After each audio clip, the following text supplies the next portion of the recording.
What happens when the official story about the future runs into the cold reality of present? Right now, we are watching a system tear itself into two opposing directions. Analysts call this a public-private price gap. It is the measurable distance between what a government says it's going to do and what the market actually believes will happen. This chart shows an 18-point gap, labeled here as the narrative discount, between official regulatory rhetoric and what capital markets are pricing. Right now, prediction markets sit at a 62% probability that we'll see a federal executive order on AI safety standards by June 1st. But if you measure the volume of trade publications and the administration's stated timetable, that probability sounds like a near certainty.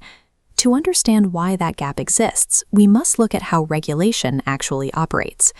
Right now, federal AI policy lives entirely in the paper state. The paper state is pure friction.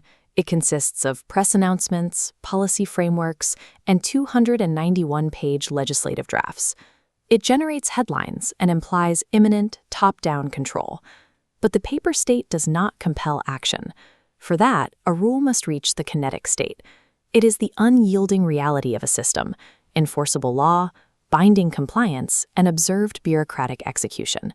It is the exact moment a regulation actually forces a company to change its behavior. To accurately read exactly where the AI industry is heading today, you have to completely discard the paper state rhetoric.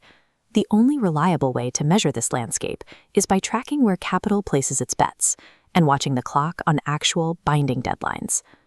Let's look at the actual behavior of the federal administrative apparatus.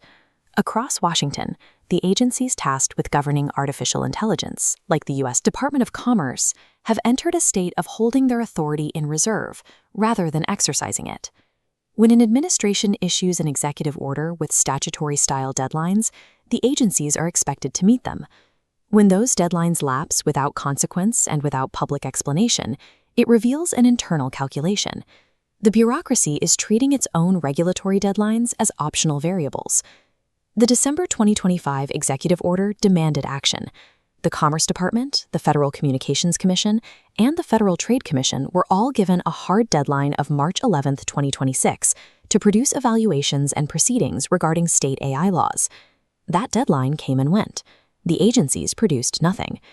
Even the Department of Justice's AI Litigation Task Force, which was established on schedule in January, has now existed for well over 100 days. In that time, it has not filed a single piece of preemptive litigation against any state AI law. This table tracks those exact deadlines, showing the clear mechanical contrast at play. Notice the red lapsed indicators for federal milestones. Now compare that to the green pending status at the bottom. While federal mandates sit stalled, individual state laws advance toward operational force. This pattern of federal inaction functions as a mechanical transfer of power. By failing to execute their own preemption strategy, federal agencies confirm state-level authority.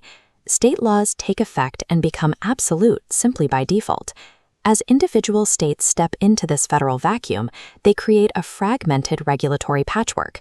For developers and companies trying to deploy AI, complying with 5 or 10 different sets of state rules creates massive, duplicated legal overhead.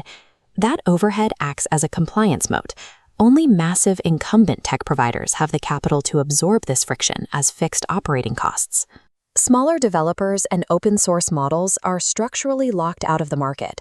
At the same time, tech incumbents fortify their market positions, and consumers are absorbing a crushing weight of their own. This chart shows the momentum of compounding household debt. Total U.S. credit card balances crossed $1.27 trillion in late 2025, driven by day-to-day survival spending. Those balances are now compounding at record-high interest rates of over 21%. Look at both tiers together. A regulatory landscape that protects incumbent pricing power, layered over a consumer base funding its basic survival through revolving debt at 21% interest. These outcomes are the absolute mathematical outputs of an unresolved system. This diagram breaks down a 60-day window where the paper state collides with a kinetic boundary. The sequence begins May 12th, verifying compounding household pressure.